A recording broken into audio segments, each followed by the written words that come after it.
Да, се враќаме со дебатниот дел, како што најавивме. Тука е господинот Александар Трајновски, поранешен заменик градоначалник на градот Скопје, исто така беше и кандидат за градоначалник. Господине Трајновски, добро дојдовте во студио 10. Добро ве најдовме, благодарам за поканата и добро утро до вашите гледачи кои што ќе се дружиме денеска со нив.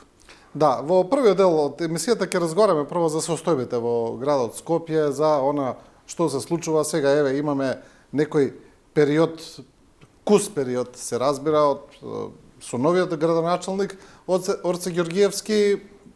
Можеме некои работи да видиме, некои не, се разбира, се уште е доста рано. Ајде да разговараме за оно што е актуелно, што сега се зборува во јавноста. Се разбира, сега е актуелно и китењето за нова година, декорациите, традиционално хигиената, јавниот превоз. Но еве и гледаме има една приказна која се повторува од лани, а тоа е со тој фамозен зимзолент во општина Аеродром, кој што сега е дилемата дали работи легално, дали работи нелегално, па добиваме контрадикторни информации. Не знам дали се сеќавате, и лани имаше слични проблеми со зимзолент, тогаш кога беше градоначалничката Даниела Арсовска. Зошто еве повторно не се повторува оваа приказна? Колку е и добро ваква анимација за пред се за најмладите граѓани на Скопје во предновогодишната атмосфера да ја има овој град, толку е и трагично што ова се случува злоупотребувајќи дупките на законот и ингеренциите на институциите. Она што го зборуваме ние постојано и го дебатираме дека кај нас, мислам дека свесно се оставаат празнини во законските одредби и ингеренциите на институциите кои што треба да постапуваат во овакви случаи, за да не се доаѓа до вакви непосакувани последици и секако да не се влева страф и недоверба кај граѓаните. За жал, ние и ден денес сме сведоци дека институциите едноставно се ја префрлуваат топката и ги креваат рамениците кога ќе бидат посочени како одговорни за оваа ситуација. Она што би можел јас да го извоам е доколку граѓаните се сеќаат секако и вие, е дека лани, например, со претходната градска власт, зимзолент не траеше ни 3 дена, затоа што успеавме во брзо време да биде отстранен, затоа што сите овие законски и правни недоследности кои што ги имаше, едноставно не дозволивме да работи.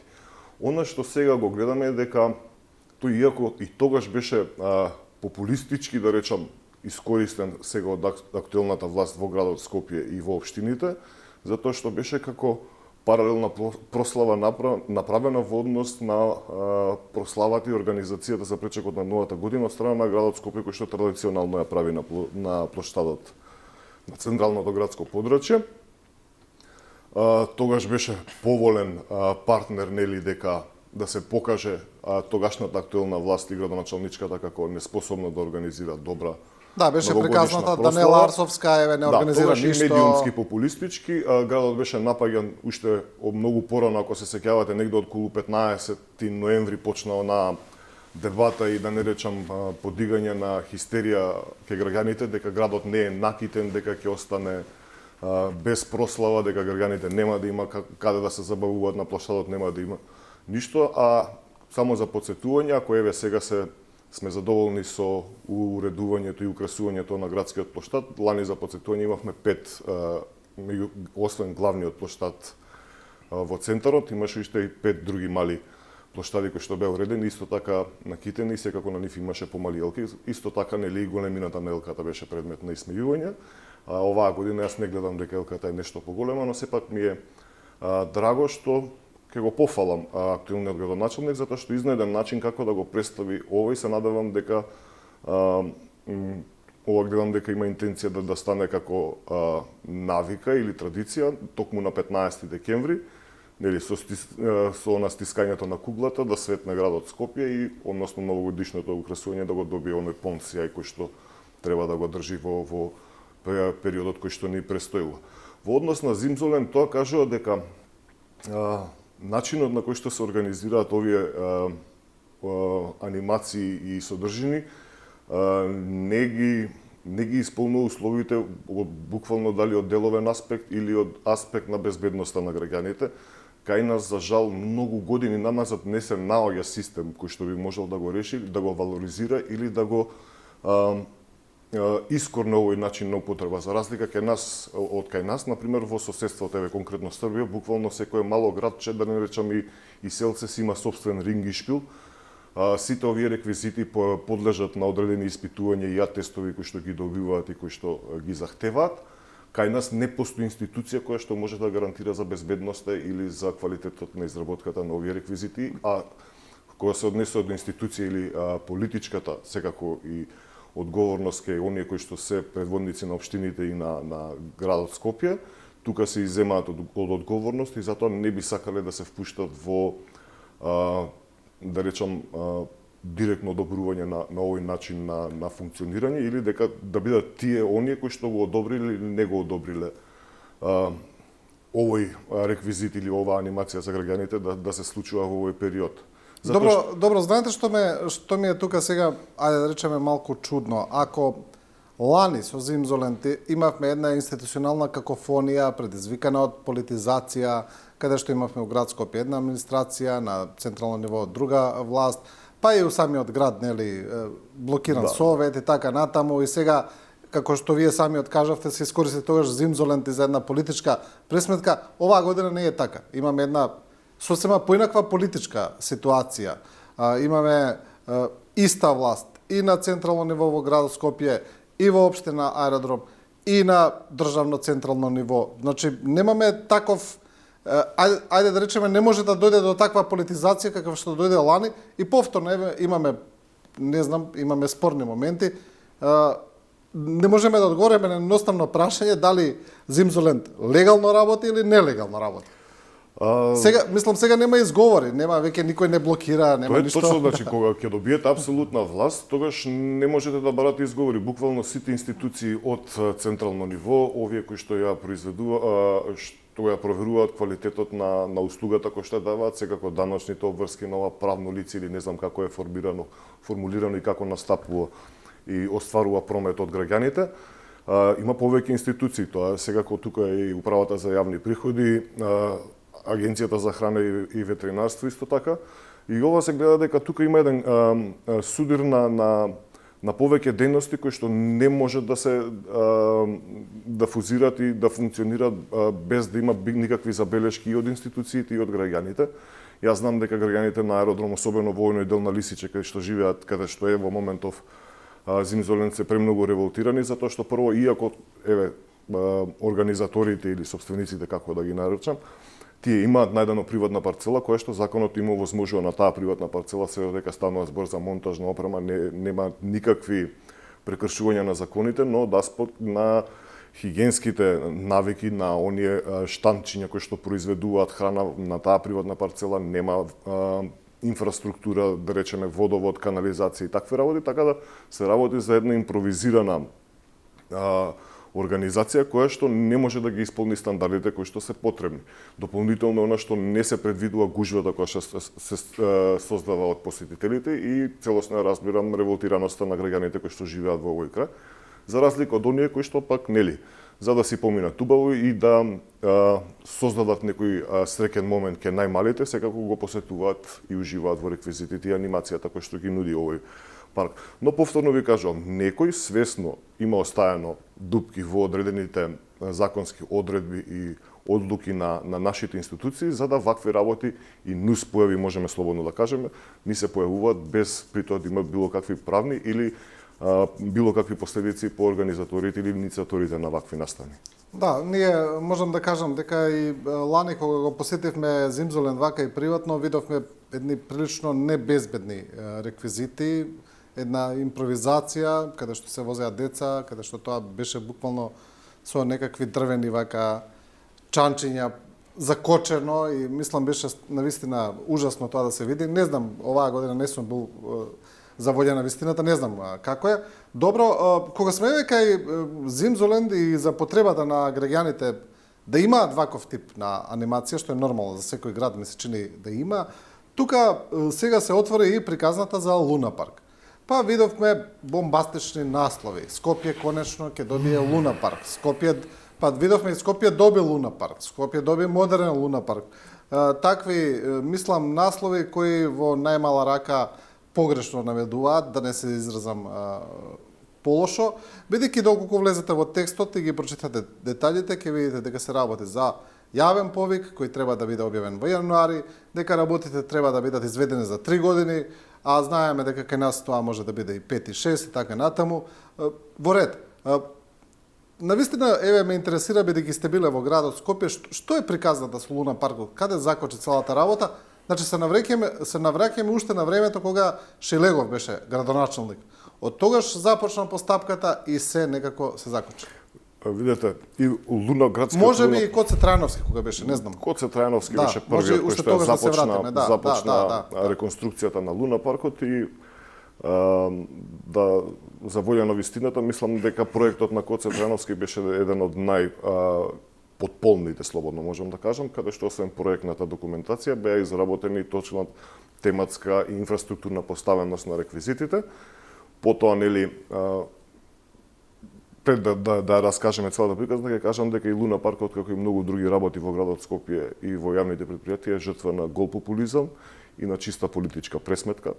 За жал, многу генерации на граѓани на Скопје се казнети, што во нашето детство и во нивниот развој немале прилика да уживаат како мене и вас, да речам, во оние светски денови во Луна паркот, на оние реквизитчиња, на панорамското тркало, на бродчињата, на оние вселенски бродчиња кои што горе доле и секако на оние крашколичките кои што нели се удиравме додека ги возевме.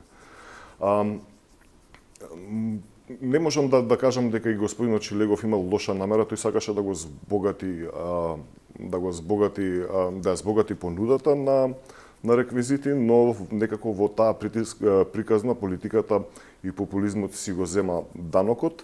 Оние реквизити кои што беа набавени и се уште стојат некаде во некој од магазините и буквално скапуваат или се оставени на забецот на времето да ги јаде, за разлика, за жал, тие реквизити еднаш на 10 години мора да имаат технички преглед. Исто станува збор за А-тест сертификација, која што треба да потврди дека тие се во функција и дека се на ниво да може да ги исполнат условите пред се за безбедност, за механизација, за движење и се подложени на одредени испитувања за брзина, за краш тестови, каде што добиваат одредена сертификација, дека се безбедни за употреба и дека може да бидат За жал, оние реквизити кои што во времето на Коци или во крајот на неговиот мандат беа набавени, систите се више со далеку одминат рок на употреба, доколку истите би сакале да ги активираме, само тестирањето, техничкиот преглед и А-тест, сертифицирањето за истите би коштал според последните проценки јасно дека се занимавав со оваа тематика, знам дека би било негде околу 300 до 400.000 евра. Значи, зборуваме само за проверка на реквизитите. Голиот популизам кај нас во политиката е доста распространет. Мислам дека одавна не се ниту граѓаните, нити па некои од политичарите немаат дадено конкретно решение за проблемите или за она што фали во градот. Добро, но зошто закочи целата работа? Имаме ли објаснување? Еве, повторно се вратиме на времето на Шлегов, па потоа Данела Арсовска. Зошто закочи реконструкцијата на Луна паркот? Еве, доколку Шлегов сакал да збогате со нови реквизити во ред, но зошто едноставно се застана? Имаме ли одговор? Затоа што и одговорот на прашањето е затоа што најверојатно градот Скопје нема доволно средства да го реализира овој проект сам. Во реализацијата и набавката на реквизитите, како и изградбата на инфраструктура, мора да имате партнер, дали тоа е принципот на јавно-приватно партнерство или од страна на државата, односно од централното ниво на власт, од власта да бидат доделени средства со кои што ќе би можел да се доврши и да се реализира целокупниот проект.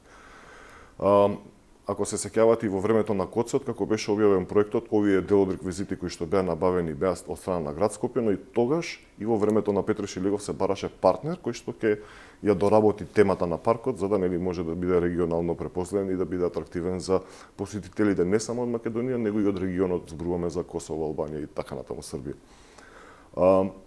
Имаме ли цифра колку тоа би чинело се вкупно? Според она што го имам гледано јас како бројки, градот Скопје секогаш се движел во некоја граница од, да речеме, 6 до максимум издаток од 10 милиони евра инвестиција, постепено, нели, зборуваме во неколку годишни циклуси буџетски, додека пак со јавно-приватно партнерство се споменува цифри од 23, 24, па дури 26 милиони евра, што значи дека е сериозно финансиско оптеретување исклучиво за буџетот на градот Скопје и ако ги земеме сите тековни работи кои што градот Скопје мора да ги сервисира и обслужува, вклучувајќи ги и трошоците за јавните предпријатија, во ова финансиска кондиција како што е буџетот на градот Скопје, речиси е невозможно самостојно градот Скопје да биде изведен. А овој Луна парк кој што го најавува актуелниот градоначалник, кој што го зборуваше во кампањата, ви кажувам дека без партнерство од централната власт не би бил во можност да го изработи и да го реализира, особено од аспект што не се прават преструктурања за збогатување на приливите на буџетот на градот Скопје и децентрализација на некои од врските од централните ниво на власт, за да може градот Скопје како независна институција, пред се како единствен град, односно општина која што е регулиран со сопствен закон, да може да го унапредува буџетот и да работи со буџет кој што би бил развоен. Трагедијата е уште поголема што градот Скопје, иако вака политичарите стално наговестуваат дека буџетот на градот Скопје е 140 милиони евра, градот Скопје со оперативен буџет, освен тековните врски, плати, кредитни задолжувања, сервисирање и должничко-доверителски односи, располага едва со 30 до 35% од оваа сума, значи зборуваме негде околу 40 до 50 милиони евра оперативен буџет на годишно ниво. Добро, мислите ли дека се разбира, не знаеме каков ќе биде новиот проект, треба да го видиме на градоначалникот за Луна паркот, дека би искористил нешто од тие стари реквизити или дека ќе се оди на целосно нов проект и нови набавки? Ја мислам дека би било логично и практично да може дел од она што е веќе набавено да биде инкорпорирано, затоа што и постоечкиот проект и постаментите, односно тематската поставеност и инфраструктурата на паркот е веќе осмислена. Значи, од капијата кога ќе влезете, онаа познатата капија со двете мини кулички, се знае која постамент, оние бетонски постаменти кои што се изработени во рамките на Луна паркот, каде треба што да биде поставено, и би било практично и секако поекономично дел од овие справи да се исправат за да можат да бидат имплементирани. Како што кажав, Коци имаше еден план со јавно-приватно партнерство со едни луѓе, проектот на господинот Шелегов беше изработен од страна на италијанска компанија која што исто така сакаше, беше заинтересирана да биде партнер, но ете тоа пропадна и не се оствари. Потоа во мандатот на градоначалничката Данела Арсовска исто што преку проблемите во Советот и неизгласувањето на програмите, што преку обструкцијата и алоцирањето на средствата за некои поприоритетни работи, повторно граѓаните ги разочаравме и да речем ги оставивме без најмалите граѓани ги оставивме без анимација. Затоа и вакви организации како Зимзолен го користат ова за да можат на граѓаните пред се да им пружат одредено задоволство во овој да речем магичен период од годината и секако да профитираат од тоа, без при тоа да ги минимализираат своите правни обврски и давачки према државата како даноцни, фискализација и така натаму и така натаму. Да, еве кога сме кај таа инфраструктура на градот, друга болка е јавниот превоз, се разбира, вечна болка на градот Скопје.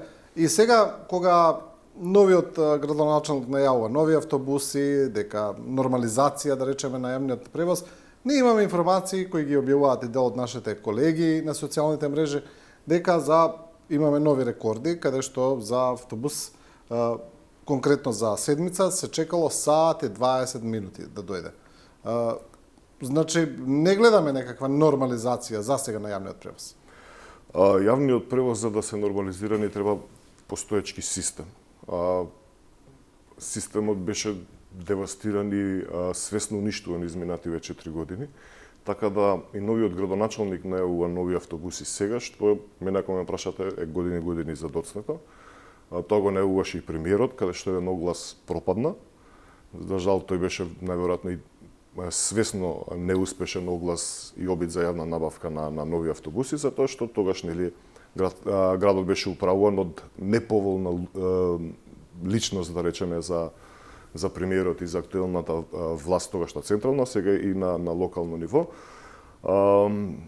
Стратешки, за да имате еден систем кој што функционира, вие мора постојано да го унапредувате, така да и набавката на јавните автобуси во градот, ако добро ја запазите, да речеме, една понормална политичка состојба во градот, е дека возниот парк во град Скопје, односно во јавното сообраќајно претпријатие, мора да се обновува на 5 до 6 години. Така беше ситуацијата кога исто така Коце Трановски ги набави онаа прва транша голема на нови автобуси, каде што успеа тогаш со помош секако на централната власт да набава 300 автобуси, што украински, што кинески, и буквално да се возобнови целокупната флота на јавното сообраќајно претпријатие. Потоа истата пракса ја продолжи и господина Петрешилигов, набавувајќи ги оние 33 или 35 еколошки автобуси на метан. Тоа требаше да се случи и во овој претходен мандат, но свесно политички, користејќи ги своите инструменти за политичка пресметка во Советот на градот Скопје, ВМРО-ДПМН го искористи цел овој мандат за да не се набават нови автобуси, нити па резервни делови за постоечките. Сега, кога свесно ќе работите на уништување на системот, набавка на нови автобуси не може да биде решение. Ние прво мора да го смениме системот на функционирање на јавниот распоред. Ние во претходниот состав се обидувавме возниот ред да биде представен пред граѓаните од аспект на моменталната состојба на капацитетите на јавното сообраќајно претпријатие. Ако, например, ЈСП, да речеме, како што кажувате, седмица не може да пушти во 7 часот, тогаш не треба да стои во распоред затоа што немаме автобус. Не разбирате, значи да има во реал тајм, значи кога граѓаните да можат да се адаптираат според реалната состојба и капацитетите на ЈСП. И ЈСП да не биде институција која што ќе ги лаже граѓаните, да речеме во наводници, него вие сите граѓани кои што го користат јавниот транспорт да ги адаптираат своите потреби и обврски во аспект на она што е постоечки и реален возен ред, но за жал и ова не најде на одобрување од составот на претходниот совет на градот Скопје, во кој што мнозинство секако беше ВМРО-ДПМН. Сега гледаме една ситуација каде што во претходниот мандат нашата искрена заложба беше ние целосно да го обновиме возниот парк, имплементирајќи го и Bus Rapid системот и континуирано набавување на нови автобуси. За жал, тргнавме во процес за отстранување на приватните автобуси, за кои што сметавме тогаш и градската власт, вклучувајќи ме и јас лично, и логично ако размислувате, кога ги видите бројките, дека парите кои што ги наплаќаат приватните превозници, реално би можеле да бидат употребени во набавка на нови возила. Еве, во дона што јас се сеќавам на бројките, предходниот мандат, во возниот ред беа вклучени негде околу 30 на приватни превозници, за нив на месечно ниво се исплаќаат 700.000 евра, од прилика, во зависност од рутите кои што ги имаат извозено. Ако се преточи тоа во бројка на автобуси, значи тоа ви се 2,5 нови автобуси месечно. Разбирате? Сега, со доаѓањето на новиот градоначалник, она што е за мене, ќе кажам, симптоматично е што беа вклучени дополнителни 50, ако претходно биле 30, значи сега више 6 автобуси. Плаќаме нови автобуси месечно, се испумпуваат како обврски према приватните превозници, кои што секако во оваа ситуација се единственото решение за граѓаните и за јавниот превоз да можат да ги обслужуваат своите потреби и секако јавниот транспорт да продолжи да функционира.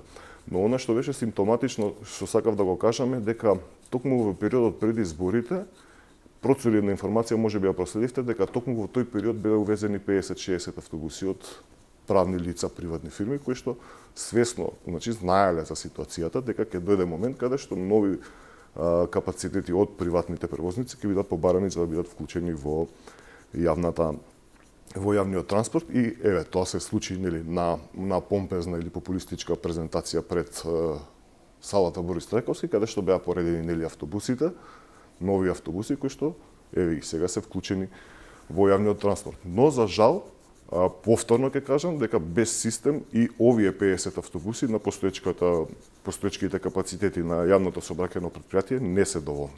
Нас ни треба тоа што го зборев и за време на кампањата на изборите, двата паралелни процеси да бидат инкорпорирани. Добродојдени се и оваа набавка што ја најавуваше премиерот и актуелниот градоначалник од 80 на 100 автобуси, од кои што мислам дека 80 ќе бидат за градот Скопје.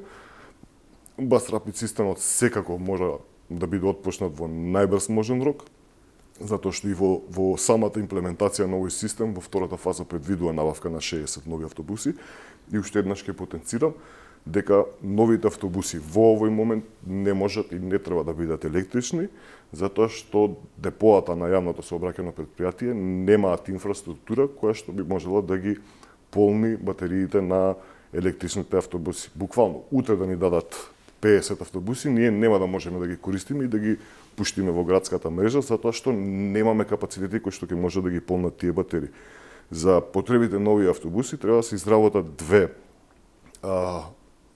трафостаници, 110 киловатни трафостаници, за да не ли бидат поставени оние полначи, да можете 20 или 30 автобуси одеднаш преку ноќ да ги полните или како ќе се празнат така да стигнуваат во депоата. Во моментов, двете депоа на ЈСП и она во Ѓорче и она во Автокоманда немаат ваква инфраструктура, а за да се постави оваа инфраструктура сигурно ќе и на електродистрибуција и на ЈСП ќе им треба повеќе од година дена.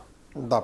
Добро, Rapid Bus системот е во плани на новиот градоначалник. Се чини дека тој проект сепак се реши да го обутка понатаму. Па да, мислам дека и за ова е за поздравување, затоа што реалната и фактичка состојба во градот Скопје, секако од финансиски аспект, и за градот мислам дека ние не можеме да во моментов е непрактично, нелогично и некоректно према граѓаните да сега да зборуваме за некои други алтернативни решенија како метро, трамваи, тролејбуси и такви работи. Ова е процес кој што и Европската банка, која што ни ги има доделено средствата, влегла во анализа, смета дека тие се капацитетите прво финансиски на градот Скопје, второ тие се инфраструктурните капацитети на градот со кои што најбрзо би можеле да го адаптираме улиците и овој систем да профункционира. Тука морам да појаснам дека долго време се работеше на адаптација и отстранување на одредени пречки, кои што јас ги согледував од аспект на како работите се отстрануваат за да целиот проект биде више функционален и да биде имплементиран, така да и во претходниот мандат кога ВМРО ДПМН не беше декларативно или во јавноста пред граѓаните дека не беа за БРТ, во позадина всушност се работеше за адаптација на сите планови и местата каде што поминуваше оваа траса. Така да во Ѓорче беше адаптиран планот каде што е депото на ЈСП за да може да бидат отстранети сите недостатоци и да биде имплементиран целокупниот систем на БРТ.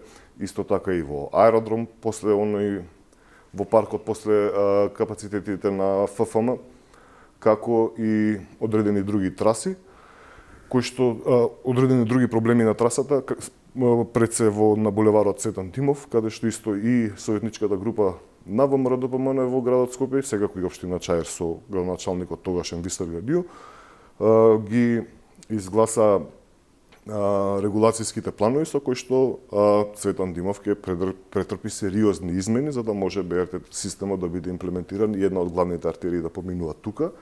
Не се сложувам со онаа теза дека дел од општините били исклучени и дека трасата на БРТ-то мора да биде продолжена, затоа што самиот БРТ систем, значењето е Bus Rapid систем, пошто имаше во јавноста некои кажуваат, например, Сарај општина немала да биде дел од БРТ, после не знам Драчево не било дел од БРТ, Радишани не било дел од БРТ, тие не треба да бидат затоа што системот е две главни линии кои што функционираат со прихрана на обични и помали автобуси кои што ќе ве принесуваат цело време до главната линија. Мислам, ние сега користиме систем, граѓаните кои што се возат со јавен транспорт менуваат по 2 до 3 автобуски линија, тогаш најчесто ќе бидат пресметката е дека со две линии. Например, прихрана се симнувате до главната артерија ве носи во градското подрачје, токму на овие места каде што е предвидена линија.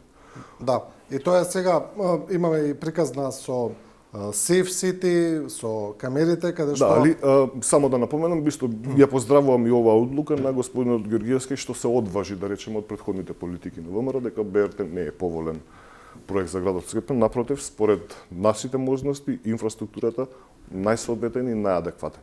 И јас лично ќе кажам дека на почетокот првиот пат кога го видов, бев исклучиво против, се додека не бев на презентацијата и не видов целокупната документација што всушност представува. И секако неколку примери од европските градови од светот. А тие пари за реализација на БРТ се уште стојат, така? Да, и годишно, трагично, но годишно за нив се плаќа 350.000 евра каматни побарувања.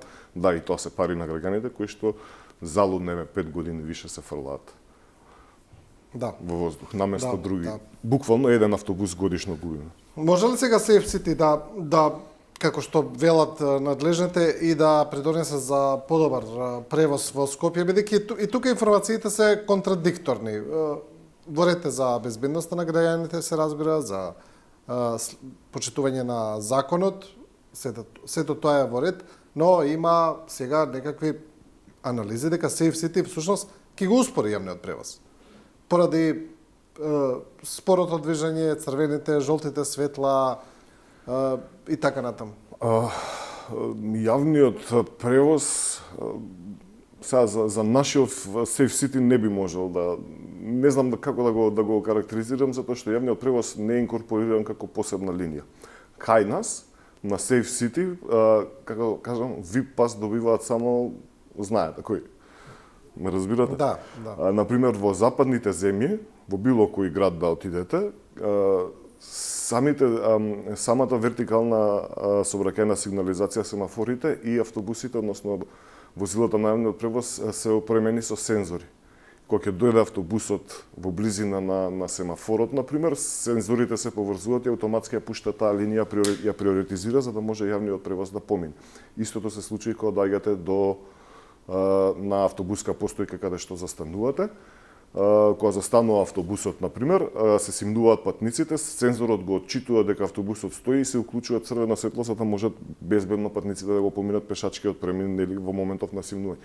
Значи, тие се сензорни сигнализации кои што се додатоци на вертикалната сообраќајна сигнализација и тоа е она баш зелен бран. Зелениот бран се прави баш на овој принцип, а не во однос на временска или брзинска инстанца, ако се движите со 50, дека треба вие на зелено сегде да поминете, или нели, ако е 60 секунди зелено и на следниот семафор црвеното ќе ви трае 10 секунди, па така да треба да измерите, нели, додека стигнете таму, да возите поспоро или, не знам, побрзо.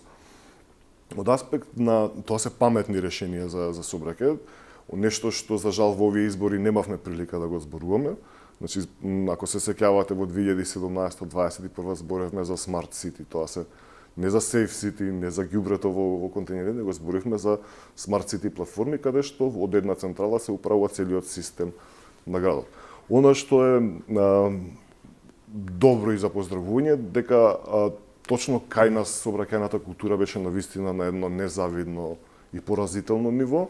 Safe City еве и во овој тест период ја подигна свеста кај граѓаните. Гледам дека се вози доста повнимателно и не можеме да ги игнорираме бројките дека е драстично намален бројот на сообраќајни прекршоци, на сообраќајни незгоди и секако нели на што ми е најдраго на жртви во сообраќајот, особено на улиците и булеварите во Скопје. Да, но за да го адаптираме на македонски прилики, имаме македонско секојдневие. Не имавме тука во минатата емисија представник на синдикатот кој што зборуваше токму за шоферите на ЈСП. Тие велат како ние да возиме Safe City кога брзонометрите во автобусите не ни работат или кога не ни работат жмигавци, не ни работат штопови. Возиме технички неисправни автобуси, а не смееме да се побуниме, бидејќи велат ако се побуните или ќе ви избркаат од работа или ќе ви отстранат и така натаму. Значи, за жал, тоа е нашето секојдневие.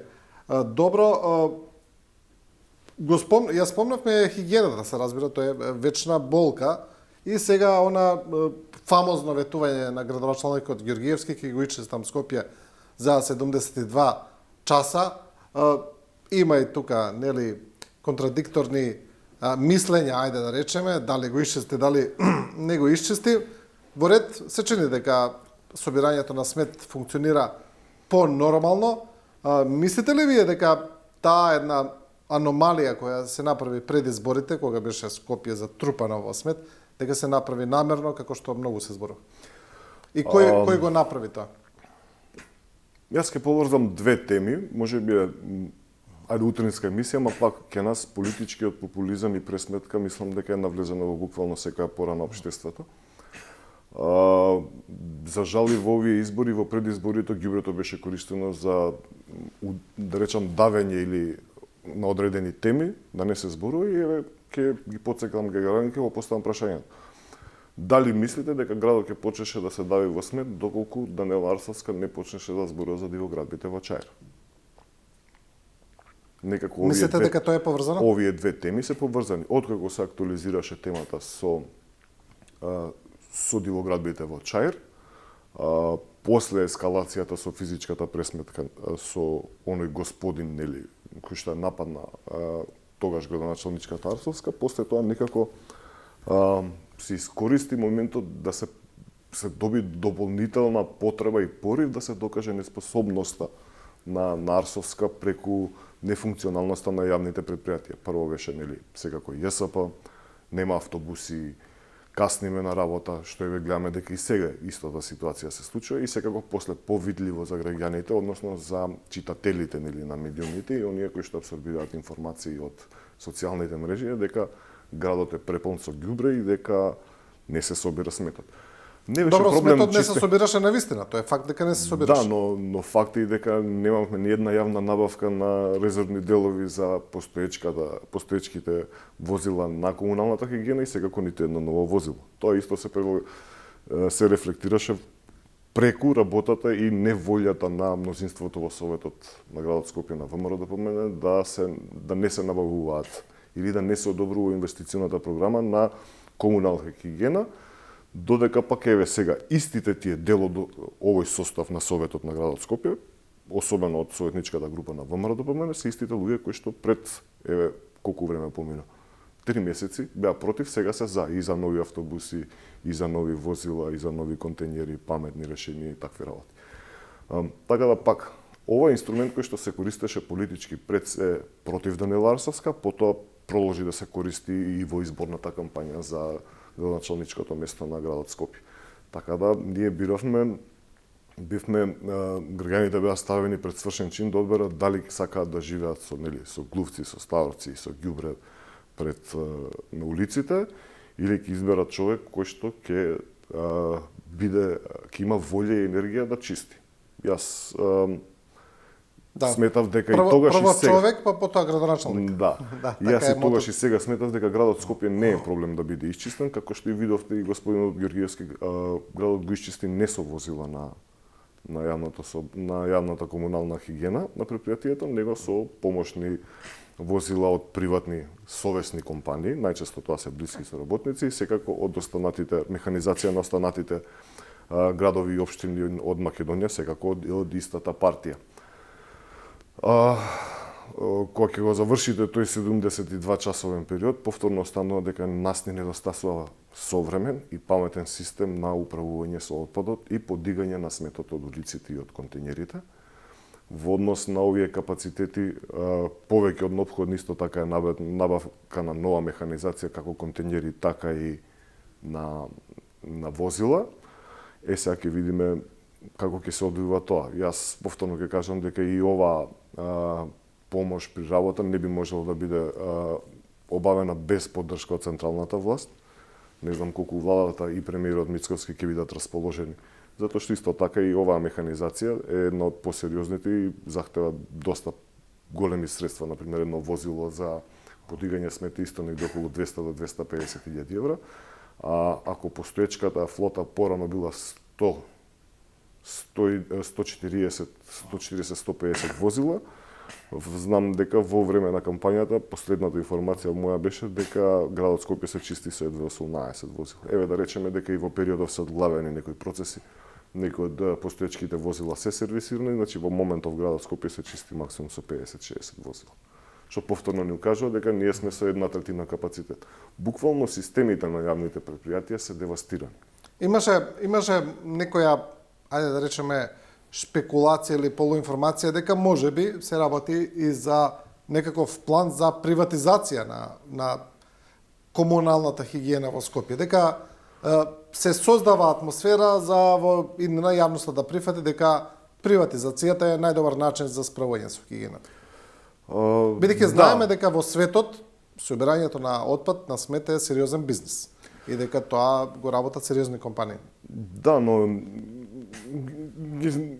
како да кажам, тие шпекулации ги слушнав и јас, но сметам дека е премногу рано И доколку некој би се осмелил за тој потек, се прво треба да го подигнете нивото на јавното претпријатие за да можете да го предадете да го продадете пред се како сервис на некој кој што би можел да Во овој случај се доведуваме во ситуација или се добива впечатокот дека системот на комуналната хигиена и подигањето на сметот е намерно девастиран или уништен за да некој му биде само дадено за да он да почне од нула, што сметам дека е многу неправилно. И јас во изборите имав еден поинаков пристап кој што сметам дека најефикасно би било јавно комунално претпријатие да биде расформирано. Гледам дека во последниве неколку обраќање и градоначалникот гледам дека таа идеја застапува, што мислам дека би било најефикасно. Пака, да бидеме реални, на Скопје им е многу јасно дека комуналното претпријатие долго време беше под раката на една политичка партија и беше користено исклучиво за партиски вработувања. Затоа таму имаше и голем број на луѓе кои што биле вработени, на платните списоци воопшто нити се појавиле, нити па некој ги видел на работно место. Не верувам дека и ситуацијата сега е променета, затоа што нели сега оваа власт во градот Скопје и на централно ниво има нов партнер што е произлезено од таа политичка партија. Мислам дека тука само раководните луѓе се сменети, после другото надоле повторно останува на тоа дали си добар, дали си со нас, бидеш оставен, ако не си со нас, ќе леташ од Добро, но градоначалникот само што дое на функција веднаш рече дека се отстранети колку рече околу 150 луѓе од работа, и Даниел Арсовска кога дојде го чистевме градот, изчистивме 82 депонии за 82 дена. Исто беше тогаш кај што најдовме 7 луѓе кои што биле во Германија, работат повеќе од не знам колку години, се на платен список и примаат плата со фул придонеси во комуналното.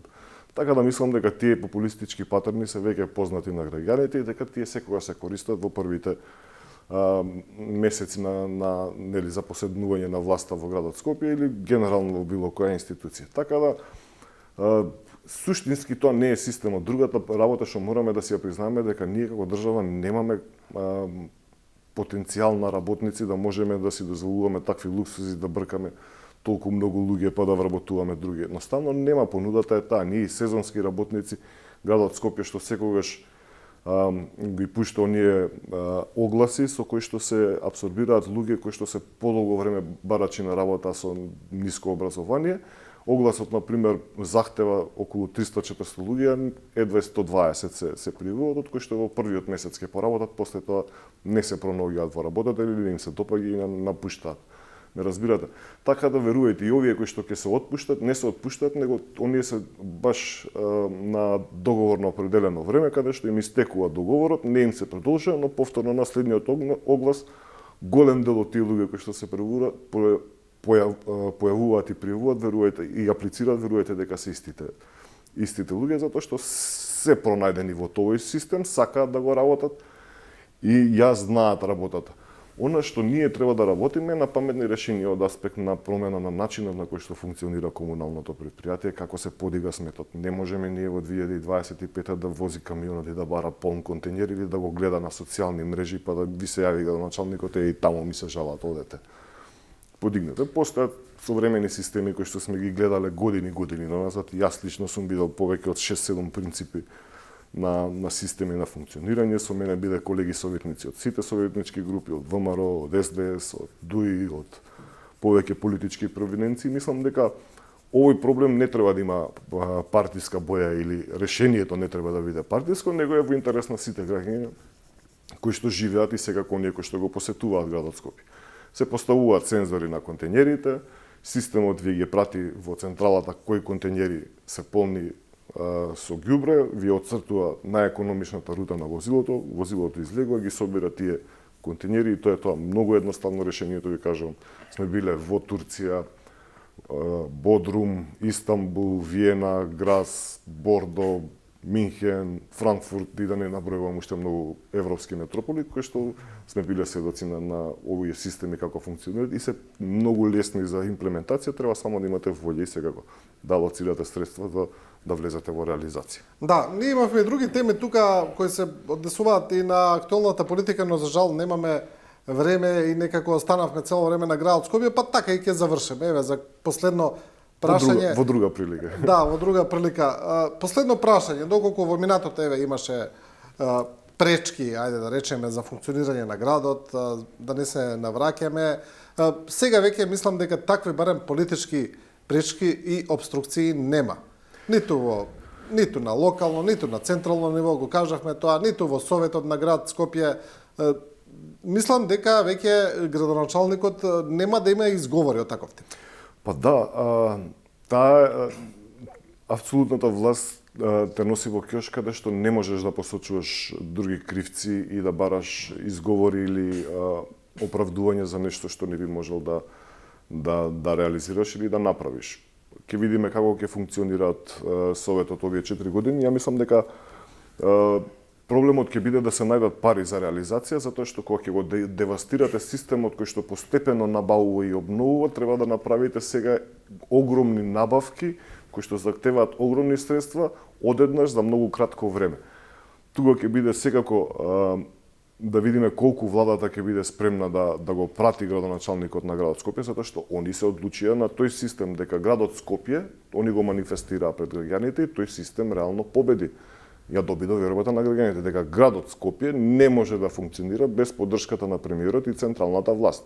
Сега, кога тоа е победничката опција на овие избори за градот Скопје, тогаш треба да видиме дека нема да имаат простор за изговори и што всушност ќе биде реализирано. Ветувањата во кампањата беа големи, нереални, се ветуваше буквално брда и долини, а реално во однос на капацитетите сметам дека 4 години се премногу малце да биде реализирано било што. А ќе видиме како ќе се снајде актуелниот градоначалник. И му посакувам секако многу среќа и барем 3 од овие работи кои што ги зборувавме денеска да добијат решение до крајот на мандатот, мислам дека би бил повеќе од успешен, затоа што ова се проблеми кои што се протегаат години на нас, без суштинско решение, него само популистички вака се зборува. Да, еве, додека ние зборуваме, граѓани ми праќаат видеа на контейнери преполни со расфрлано ѓубре околу нив. Не можат баш камерите ова да го доловат, но еве чисто за илустрација, уште еден апел до градоначалникот да работи на овие проблеми. Господине Трајановски, ви благодарам за учеството во оваа емисија. Ви благодарам на поканата. Ова е крај на првиот дел, почитувани, останете со нас, продолжуваме со Трпе Дејановски од УПОС.